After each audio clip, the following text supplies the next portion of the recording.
मुझे ऐसा लगता है कि मेरा विवाह किसी ऐसी कन्या के साथ रचा जाएगा जो तुमसे अधिक समझदार होगी। क्या? इस बार तुम्हारा विवाह मुझसे ही होगा, तुम भी देखते जाओ। हाँ राधा, ठीक है दाऊ, मैं राधा को बाद में मनाता हूँ। अभी हमारा वहां जाना अति आवश्यक है। आइए। तुम अरिष्टासुर की सहायता क्यों कर रहे हो कृष्ण को पराजित करने में? मैं केवल महाराज कंस के आदेशों का पालन करता हूँ महारानी। आप उनकी पत्नी हैं, इसीलिए मैंने आपकी भी बात सुनी। और प्रश्न यदि चुनाव का है तो मैं महाराज कंस को ही चुनूंगा, इसलिए आप मुझे मेरा कार्य करने दीजिए। यदि महाराज कंस चाहते हैं कि कृष्ण की मृत्यु हो तो ऐसा अवश्य होगा। इसीलिए मेरी अगली योजना इस प्रकार होगी कि अरिष्टासुर कृष्ण का वध अवश्य कर पाएगा। आज्ञा दीजिए।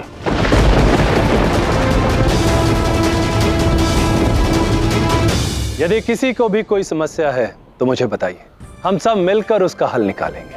नंद जी, ईश्वर की कृपा से हमारा वृंदावन बहुत ही आनंदित है। सब कुशल मंगल है, कोई समस्या नहीं है। हाँ, बस महाराज कंस की कृपा हम सब पर बनी रहे तो वृंदावन में सुख और समृद्धि आती रहेगी। मुझे बहुत ही प्रसन्नता हुई कि हमारे गांव में कोई भी समस्या नहीं है, सब कुशल मंगल है। और रही बात महाराज कंस की, वो हमारे राजा हैं। उनकी आज्ञा का पालन तो हमें करना ही होगा, ताजो सदैव उनकी प्रसन्नता हमारे गांव पर बनी रहे। मेरे प्रिय वृंदावन वासी ये नहीं जानते कि जिसे वो अपना कर्ता धर्ता समझ रहे हैं, वही कंस उनकी शांति भंग करने पे तुला है। शीघ्र चाहिए था। एक क्षण रुको कान्हा, कुछ तो है जो तुम मुझे बता नहीं रहे हो। आज से पूर्व तो तुमने कभी पंचायत में कोई रुचि नहीं ली, आज उसी पंचायत के लिए दौड़े दौड़े जा रहे हो। बात क्या है, क्यों? क्योंकि आवश्यक है दाऊ। वृंदावन वासियों को लगता है कि वृंदावन में सब कुछ ठीक है, यहाँ पे शांति है, सभी सुरक्षित हैं, और उनका ये भ्रम शीघ्र ही टूटने वाला है। इसलिए मुझे वहाँ पहुँचना होगा उचित समय पे, ताकि उनका ये भ्रम ना टूटे। शीघ्र चलिए।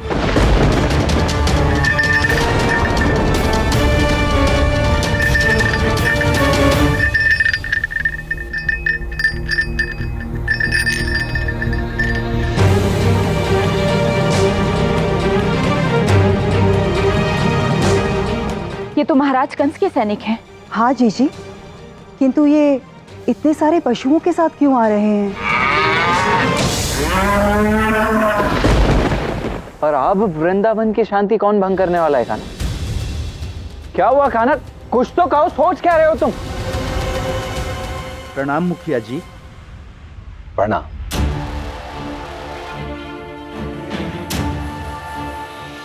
महाराज कंस एक बहुत महत्वपूर्ण तप कर रहे हैं, जिस तप के पश्चात उन्हें ब्राह्मण जाति को 11 गौ प्रजाति के पशु दान करने हैं। और वो चाहते हैं कि इनकी बहुत अच्छी देखभाल हो। हमने सुना है कि जितनी अच्छी देखभाल वृंदावन वासी, विशेषता से नंद जी और उनका परिवार करते हैं, वो और कोई नहीं कर सकता। और इसीलिए ये महाराज का सौभाग्य होगा कि आप इन पशुओं को अपने घर में रखकर इनकी देखभाल करें। उत्तम। इन पशुओं को हमारे घर में रखना, उनकी देखभाल करना तो हमारे लिए सौभाग्य की बात है। मैं आपको वचन देता हूं कि इनका पूरा ध्यान रखा जाएगा। हमको वाले हैं, गौ प्रजाति की सेवा करना तो हमारे लिए पुण्य का कार्य है, और महाराज कंस ने तो हमें यह अवसर दिया है पुण्य करने का। ठीक है मुखिया जी, फिर महाराज कंस के तप पूर्ण होने तक ये उत्तरदायित्व आपका है। ध्यान रहे कि इन पशुओं को किसी भी प्रकार का कष्ट न हो। महोदय, आप निश्चिंत रहिए, इन्हें किसी प्रकार की कोई हानि नहीं होगी, मैं आपको वचन देता हूँ। प्रणाम।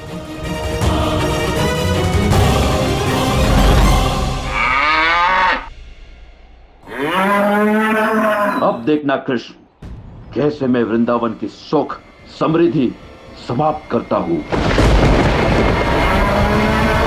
तो ये बैठक यहीं संपन्न हो। चलिए सबसे पहले इन पशुओं को घर ले जाकर इनकी पूजा करते हैं।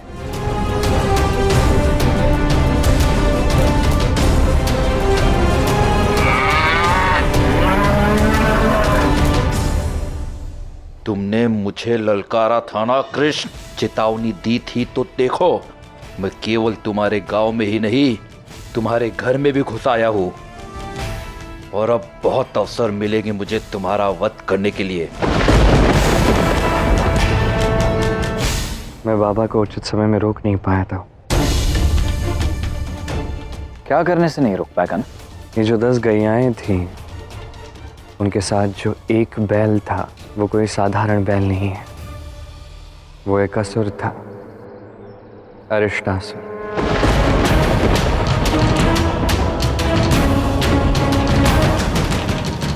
यदि मामाश्री ने उसे यहाँ भेजा है तो वो अवश्य ही यहाँ तुम्हारा वध करने के लिए ही आया होगा खाना। तो तुम अभी भी तो रोक सकते हो, रोक क्यों नहीं रहे हो बाबा को? इससे पहले मैं बाबा को रोक पाता, बाबा ने पहले ही गांव वालों को वचन दे दिया था। अब यदि उसके पश्चात में उन्हें रोकता तो बाबा को ये गांव वालों को दिया हुआ वचन तो असत्य सिद्ध होता, और ये मैं नहीं होने दे सकता। किंतु कान्हा, ये असुर मात्र हमारे गांव में ही नहीं अपितु हमारे घर में भी रहने वाला है। यदि तुमने इसे नहीं निकाला तो यह कार्य मुझे करना होगा। मैं बात करूंगा बाबा से। दाव, रुकिए, समझिए, हमें कोई और मार्ग ढूंढना होगा। जो करना है शांति से करना होगा। जहाँ गौवंश की बात आती है, आप जानते हैं, ऐसा कोई प्रकरण बाबा को हम नहीं समझा सकते। उनके लिए सरल नहीं होगा इसे समझना। प्रश्न तुम्हारे जीवन का है कान्हा, मैं कुछ सुनने वाला नहीं हूं। मैं अभी जाकर कहता हूं बाबा से कि उस बैल को हमारे घर से और वृंदावन दोनों से निकाल दे। दाव,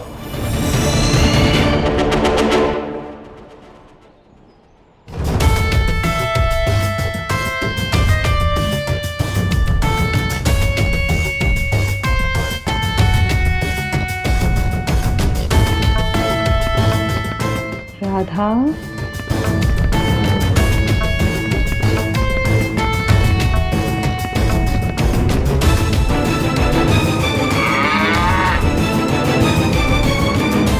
जय गौ माता।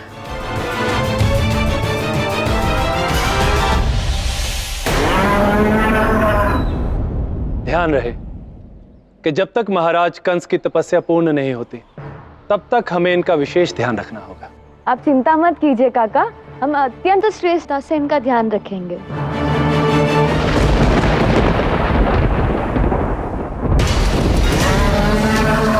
तुम्हें तो मैं छोड़ूंगा नहीं अरिष्टासुर। अरे, तुम दोनों कहाँ रह गए थे? चलो, अब तुम दोनों भी हाथ जोड़ो और घर आए नए अतिथियों का अभिवादन करो।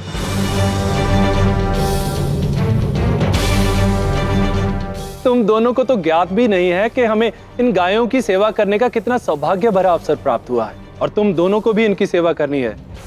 नहीं बाबा, ये हमारे लिए सेवा का अवसर नहीं है, यहाँ पे तो एक बहुत बड़ी भूल है।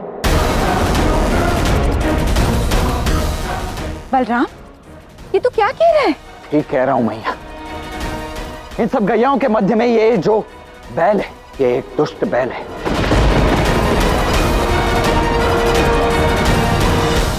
कंस ने इसे हमें हानि पहुंचाने के लिए यहां भेजा है।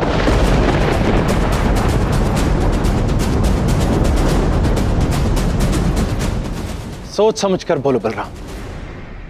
सबके लिए केवल पशु हो सकते हैं, किंतु हमारे लिए गौवंश हमारे सब कुछ है, और इनके प्रति कोई भी अपशब्द मैं कदापि सहन नहीं करूंगा। बाबा, समझने का प्रयास कीजिए, मैं कुछ अनुचित नहीं कह रहा हूं। उचित है। जो कुछ भी तुम कह रहे हो, यदि वो सत्य है तो बताओ कि महाराज कंस ने इस बैल को हमारे घर में कौन सा कष्ट देने के लिए भेजा है? इसे ही नहीं दाव, आप नहीं बता सकते सबको कि मेरा जीवन संकट में है, अन्यथा सभी अत्यंत चिंतित हो जाएंगे। उत्तर दो बलराम।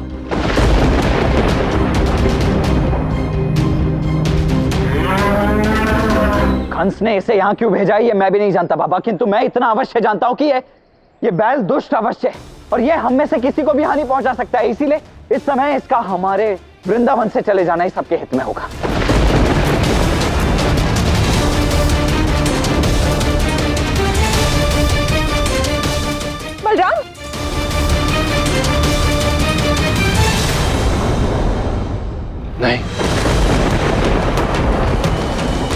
तुम इनमें से किसी भी पशु का अपमान नहीं करोगे और ना ही इन्हें कोई हानि पहुंचाओगे। ये मेरा आदेश है। किंतु बाबा, बस बलराम, मैं तुम्हारी इस भूल को एक बार क्षमा कर रहा हूं, किंतु दोबारा इस घर में गौवंश के बारे में कोई बात नहीं होगी। हमने वर्षों से इनकी सेवा की है और करते रहेंगे। एक बात स्मरण रहे, अब मेरी दृष्टि तुम पर रहेगी। यदि इन्हें कोई भी आकुलता हुई तो मुझसे बुरा कोई नहीं होगा।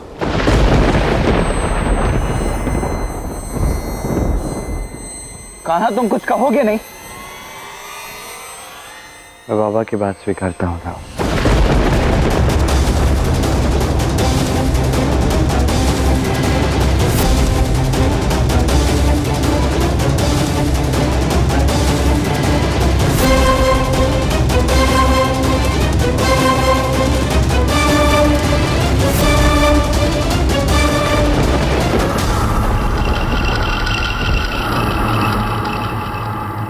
दाऊ सत्य कह रहे थे, ये बैल अवश्य ही दुष्ट है और कृष्ण भी ये बात भली भांति जानता था, किंतु फिर उसने दाऊ का साथ क्यों नहीं दिया?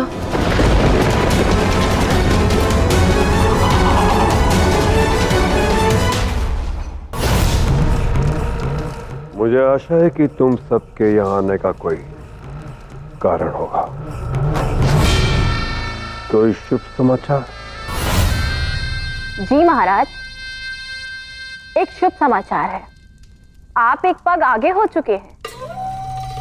कृष्ण का वध करने की प्रतिज्ञा पूर्ण करने के लिए।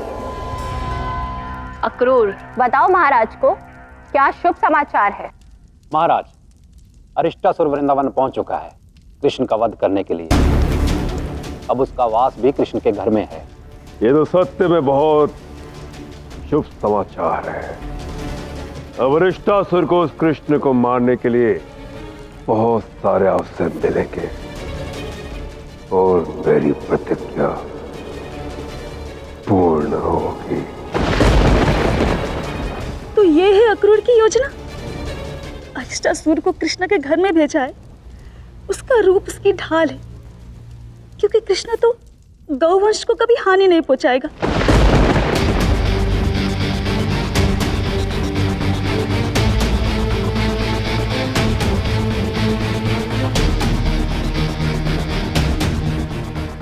प्रत्येक व्यक्ति के मन को अपनी बातों से परिवर्तित कर लेने की कला जानते हो ना तुम, फिर बाबा को क्यों नहीं समझाया तुमने? कहा ना, और तो और जब मैं समझाने का प्रयास कर रहा था तो तुमने मेरा साथ तक नहीं दिया। क्यों?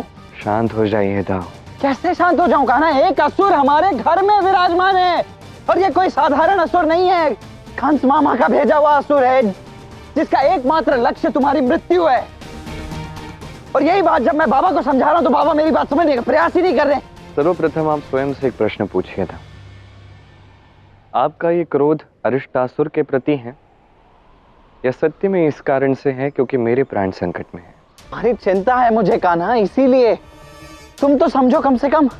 समझता हूं, यही होता है। आप मुझसे इतना प्रेम करते हो कि जब भी मुझ पर थोड़ा भी संकट क्यों ना आ जाए वो आपके क्रोध का रूप ले लेता है। यही बात बाबा के साथ भी है। आप जानते हैं बाबा गोवंश से कितना प्रेम करते हैं, कितना सम्मान करते हैं उस बात का। और आप यदि उनसे कहोगे कि अरिष्टासुर को इस गांव से बाहर निकाल दो, जो उनकी दृष्टि में मात्र एक साधारण सा बैल है, तो उनका क्रोध भी आप पर बरस पड़ा। समझे? अस्ति, मैं तुमसे भी उतना ही प्रसन्न हूँ जितना मैं अक्रूर से हूँ। तुमने ही मुझसे विनती की थी कि मैं ये हवन करूं, और अब मुझे लगता है कि मुझे इसी हवन का पुण्य मिल रहा है। आर्य, मैंने आपको हवन करने के लिए इसलिए कहा था ताकि आपका क्रोध और मन शांत हो। वही तो है अस्ति। उस कृष्ण की मृत्यु से मेरा मन और मेरा क्रोध दोनों शांत हो जाएगा, क्योंकि मेरे इस हवन के पश्चात सब कुछ मंगल ही मंगल होगा। इस बार मुझे पूर्ण विश्वास है कि उस कृष्ण का वध होकर ही रहेगा। जब मेरा परम शत्रु मर चुका होगा तो मैं तुम पर स्वर्ण और हीरो की वर्षा कर दूंगा। मैं सदैव आपकी प्रेम और प्रशंसा की याचना करती रही आर्य, किंतु ये प्रेम कृष्ण के जीवन से अधिक अमूल्य नहीं। हे प्रभु, कृष्ण की रक्षा करना। किसी भी प्रकार से बाबा को समझाना तो होगा ना कान्हा, अन्यथा बहुत बड़ा संकट आ सकता है तुम पर, हमारे परिवार पर, कौन जाने पूरे वृंदावन पर। तो हमारी चुनौती केवल ये नहीं है कि हमें बाबा को समझाना है, हमें समस्त वृंदावन वासियों को समझाना है। मैया, बाबा, राधा के माँ बाबा, ये सभी उसे बैल ही समझते हैं। बिना तर्क के यदि ये बात उन्हें समझाने जाएंगे तो वो हमारी बात कभी नहीं मानेंगे। तब वैसे भी सभी महाराज कंस को प्रसन्न करना चाहते हैं। तो अब हम करेंगे क्या? मुझे लगता है इसका उत्तर तो समय ही देगा कि अब हम क्या करेंगे और कब करेंगे।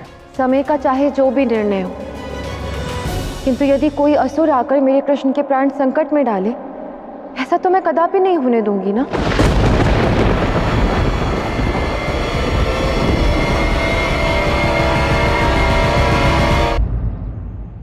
तो तुम क्या करने वाली हो राधा? देखो, तुम जो भी करने का सोच रही हो, कान्हा और मुझे बताए बिना कोई निर्णय मत लेना। दाऊ, अहिष्टासुर भले ही घर में प्रवेश कर चुका है, किंतु इसका अर्थ ये तो नहीं ना कि उसे भी वही प्रेम और सम्मान मिले जो अन्य पशुओं को मिल रहा है।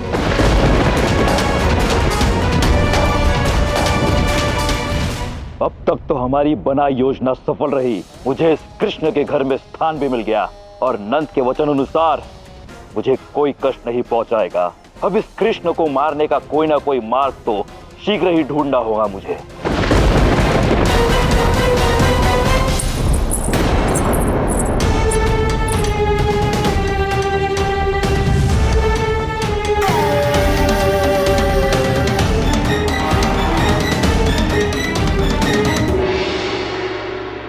हम सभी ग्वालों की एक विशेष प्रथा है।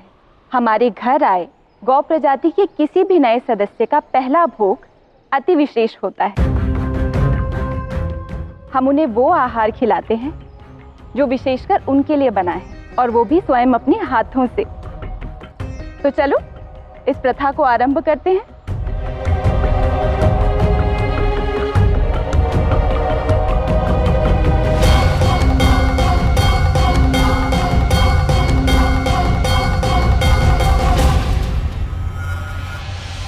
बेचारी यशोदा मैया ये भी नहीं जानती कि वो अपने हाथों से उसे भोजन खिलाने जा रही है जो उन्हीं के पुत्र को मारने यहाँ आया है।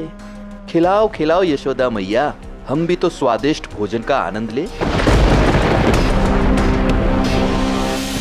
रुकिए मैया। राधा,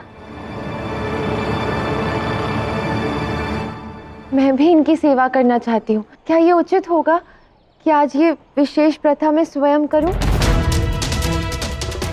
सखियों, तुम्हें कोई आपत्ति तो नहीं है? हमें क्या आपत्ति हो सकती है? हमें तो लगता है कि यदि आपके हाथों से गौ सेवा होगी तो अत्यंत अच्छा होगा। यदि तुम सबका यही मन है तो ठीक। राधा, हमारे नए अतिथियों की सेवा तुम ही करो। आप चिंता मत कीजिए मैया, मैं इनको अच्छे से भोग खिलाऊंगी। चलो कीर्तिदा।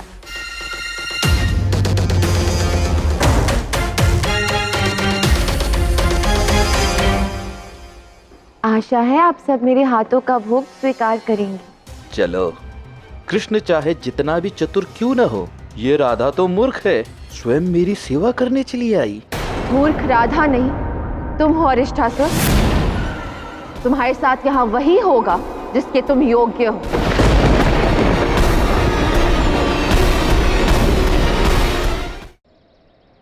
आशा है आप सब मेरे हाथों का भोग स्वीकार करेंगे। ये भोले वृंदावन वासी, मैं इन्हीं के कृष्ण का अंत करने आया हूँ और ये राधा मुझे भोजन कराना चाहती है।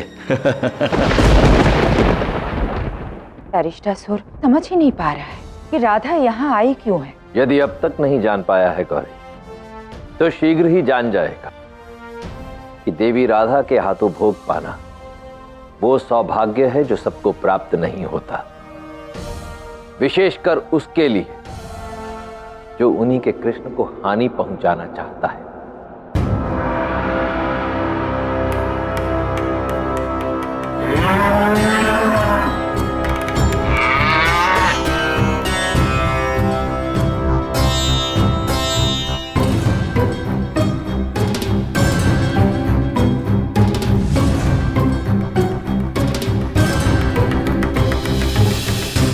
अब ये स्वादिष्ट भोजन मुझे खिलाओ राधा।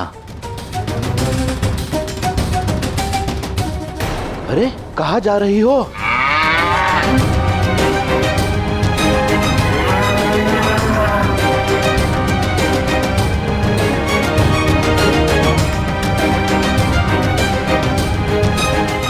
अरे ये मूर्ख राधा कहाँ जा रही है मेरा भोजन लेकर? मूर्ख राधा नहीं, तुम हो अरिष्टासुर। क्या सोचा तुमने? ये भोजन मैं तुम्हें परोसूंगी या ये सोचने की भूल कर दी कि सबकी भांति तुम्हें भी वही प्रेम और सम्मान मिलेगा? नहीं, तुम्हारे साथ यहाँ वही होगा जिसके तुम योग्य हो।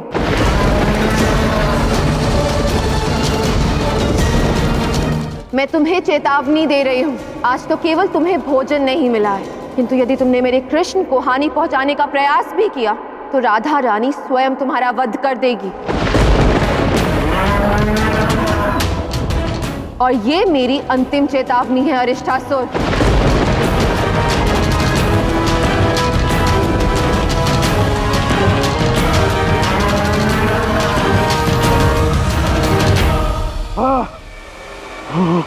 वैसे तो महाराज कंस ने मुझे कृष्ण को मारने के लिए भेजा था, किंतु अब मैं इस राधा का भी वध करूंगा। जहाँ प्रेम होता है वहाँ भय के लिए कोई स्थान नहीं होता अरिष्टासुर। उचित ही किया देवी राधा ने। प्रत्येक अतिथि को उसके आचरण और व्यवहार के अनुसार ही सत्कार और सम्मान मिलना चाहिए।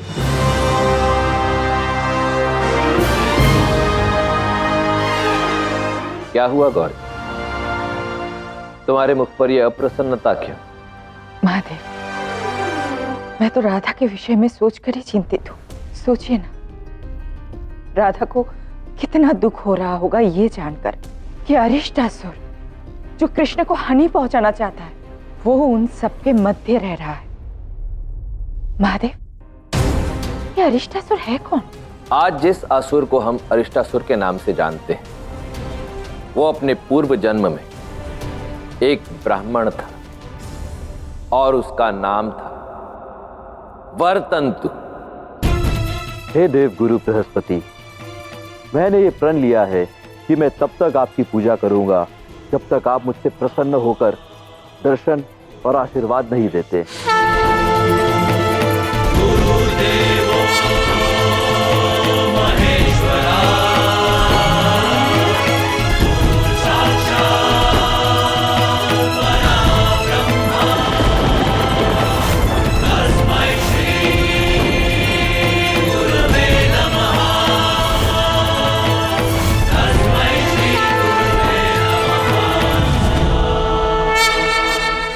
पृथ्वी लोक पर कई वर्ष बीत चुके हैं ब्रह्मदेव। वर्तंतो निरंतर मेरी पूजा कर मेरा आवाहन कर रहा है, मुझे उसे दर्शन देने ही होंगे।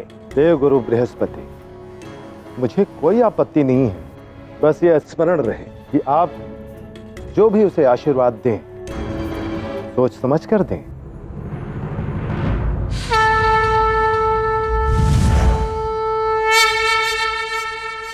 नेत्र खोलो वर्तंतो।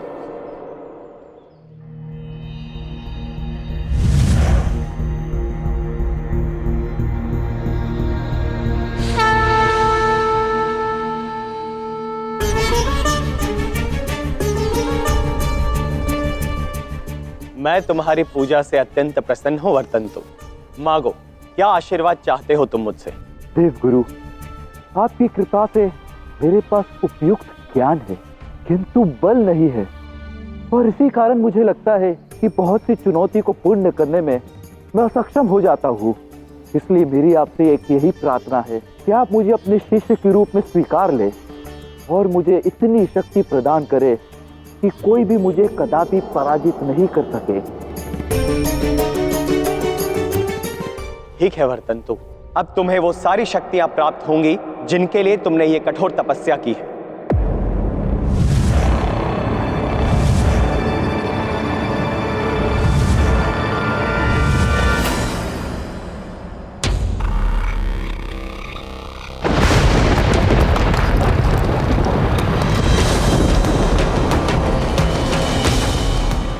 अब मुझे कोई परास्त नहीं कर सकता। स्वयं देवताओं के गुरु बृहस्पति ने मुझे अपार शक्ति दी है।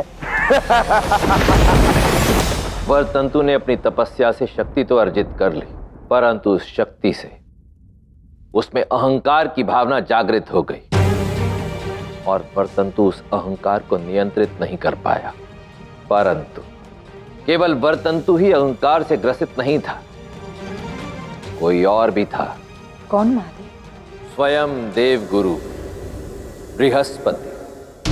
आज मैं बहुत प्रसन्न हूं ब्रह्मदेव। मेरे शिष्य वर्तंतु ने इतना कठिन तप पूर्ण कर लिया है, उसकी इस विजय का श्रेय मुझे भी जाता है।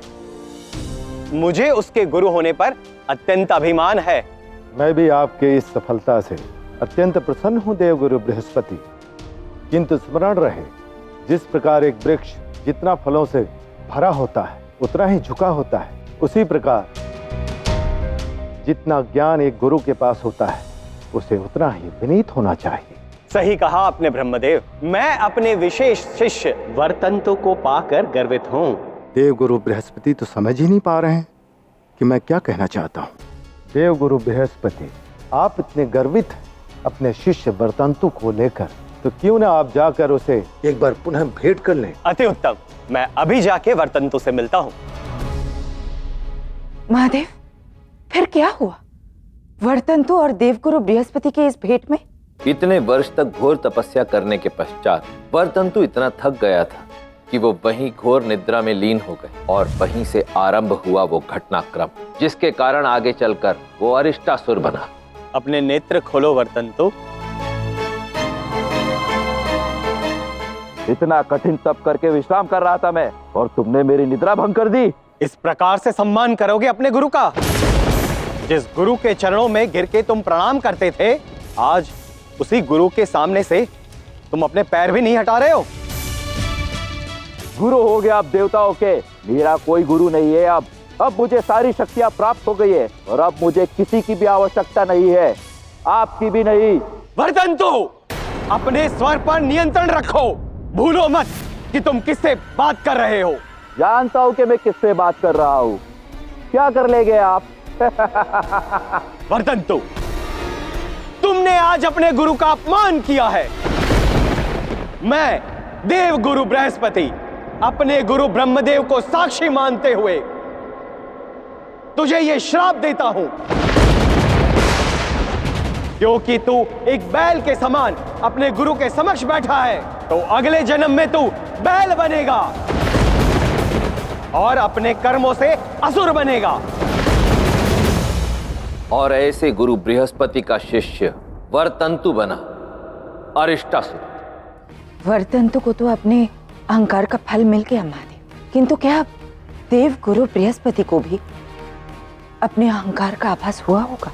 हाँ गौर, देवगुरु बृहस्पति को भी अपनी भूल का आभास हुआ और ऐसे में वो पहुंचे ब्रह्मदेव के पास।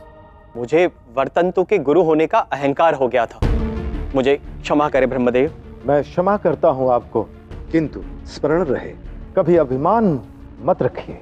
यही मनुष्य का सबसे बड़ा शत्रु है। अब क्या होगा वर्तंतु के साथ ब्रह्मदेव? यह तो समय ही बताएगा कि उसके साथ क्या होगा।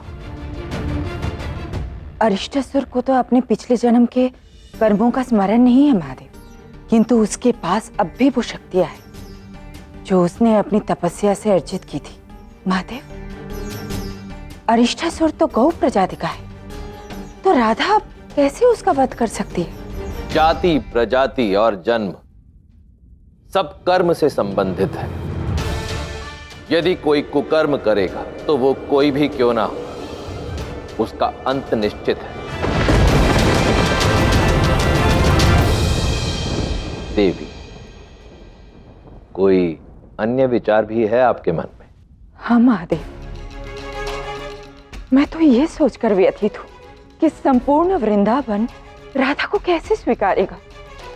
यदि राधा ने अरिष्टासुर को हानि पहुंचाई तो उन्हें तो ये ज्ञात ही नहीं कि वो एक असुर है।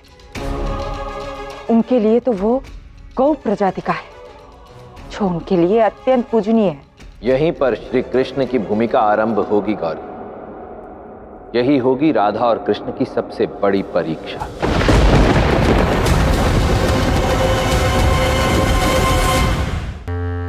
पहले ही मेरी और कृष्ण की प्रेम कहानी में कम समस्या थी, तो यह अरिष्टासुर की नई समस्या उत्पन्न हो गई। रहने दो उसे प्यासा और भूखा, किसी को भी खाना नहीं देने दूंगी मैं उसे। राधा, क्या कर रही हो? दिख नहीं रहा है? मसाले कूट रही हूँ। पक्का? हाँ। ठीक है, मुझे लगा कि कहीं तुम कल्पना कर रही हो कि उसमें अरिष्टासुर है और फिर तुम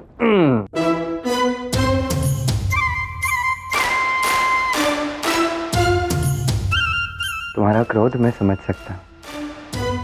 मैं ये बात भी जानता हूँ कि तुमने जाके अरिष्टासुर को चेतावनी भी दी। क्यों? हाँ, तो क्यों ना दो? उसे भी तो ज्ञात होना चाहिए ना कि कृष्ण को कुछ भी करने का प्रयास किया तो राधा ढाल बनकर उसके समक्ष खड़ी हो जाएगी। इतना प्रेम करती हो मुझसे? देखो, मुझे अपनी बातों में उलझाओ मत, बहुत कार्य है मुझे, तुम जाओ यहाँ से। अरे जब इतना प्रेम करती हो तो कह दो। कृष्ण, मैंने कहा ना मुझे कार्य करने दो। अरे जब प्रेम करती हो तो कहो ना। मैं कुछ नहीं कह रही हूँ, तुम जाओ यहाँ से। तुम्हें कहना है कि नहीं? जाओ यहाँ से। ठीक है, तुम्हें नहीं कहना है तो मत कहो। मैं जानता हूँ कौन है ऐसा व्यक्ति जो मुझसे ये सब कहना चाहता है। तुम्हारी प्रिय सखियां, मेरी प्रिय अष्ट सखियां। रुको, कोई आवश्यकता नहीं है सखियों के पास जाने की। किंतु क्यों? मैं तुमसे इतनी मनुहार कर रहा हूँ और तुम मेरी बात मान नहीं रही हो। कोई है जो बिना मनुहार के भी सज्ज है, तो उनके पास मैं भला क्यों न जाऊं? तनिक सोचो, सभी सखियां कितनी प्रसन्न होगी जब वो मुझसे कहेंगी कि वो मुझसे कितना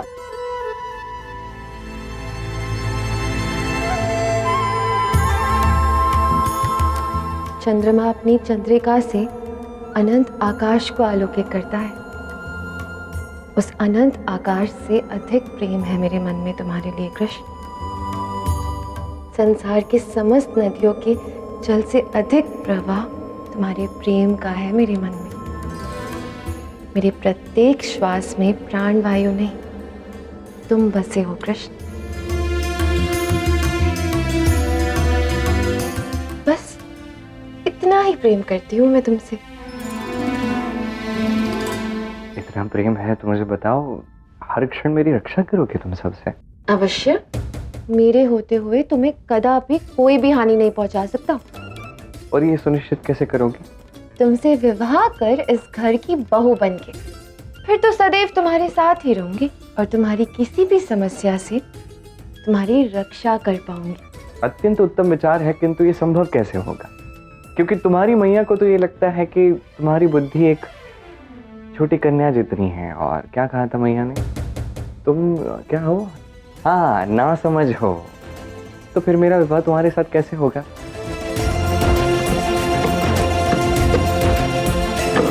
प्रतीत होता है राधा रानी अत्यंत क्रोधित हैं। चली जाओ यहाँ से कृष्ण, अन्यथा यदि मेरा क्रोध बढ़ गया तो मसालों के साथ तुम्हें भी कूट दूंगी। ठीक है, मैं जा रहा हूँ।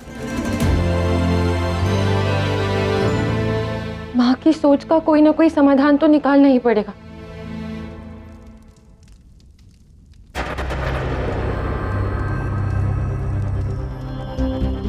आपने मुझे बुलाया आर्य? हाँ अस्थि, एक विशेष बात करनी थी तुमसे। कौन सी विशेष बात महाराज?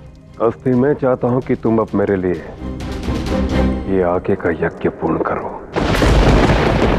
और मेरे लिए तपस्या करो।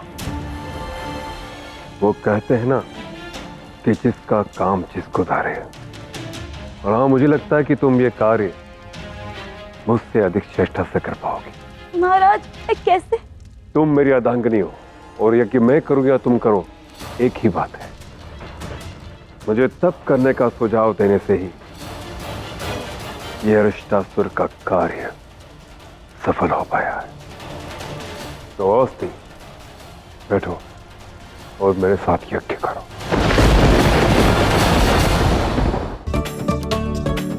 माँ, क्या हुआ राधा, इतनी उत्तेजित क्यों हो रही हो? यशोदा मैया ने आपसे मेरे विषय में कोई बात की क्या? नहीं तो क्यों? ठीक से स्मरण करो ना माँ, कुछ कहा था क्या यशोदा मैया ने? राधा, मुझे तो ऐसी किसी बात का स्मरण नहीं है। तुम जानना क्या चाहती हो? ओहो माँ, सखियों ने मुझसे कहा कि यशोदा मैया ने आपसे मेरे विवाह के विषय में बात की। अरे हाँ, जीजी ने बोला तो था, मैं तो भूल ही गई। इतनी महत्वपूर्ण बात आप कैसे भूल गई?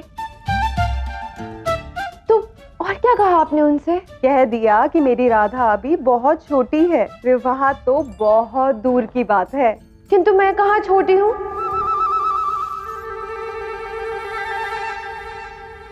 अर्थात तुम चाहती हो विवाह करना? मैंने ऐसा कब कहा? मैं तो केवल ये कह रही हूँ कि मेरी माँ मुझे ना समझ कहे, ये मुझे अच्छा नहीं लगता। यदि आपको और बाबा को लगता है कि मैं बड़ी हो गई हूँ, तो आप दोनों को मेरे विवाह के विषय में विचार करना चाहिए था ना। जिस दिवस मुझे लगेगा कि तुम विवाह के लिए सज्ज हो, उस दिवस मैं स्वयं ही घोषणा करवा दूंगी कि मेरी राधा विवाह के योग्य है। यदि किसी के पास कोई अच्छा प्रस्ताव है तो आए, मेरी राधा को ब्याह कर ले जाए।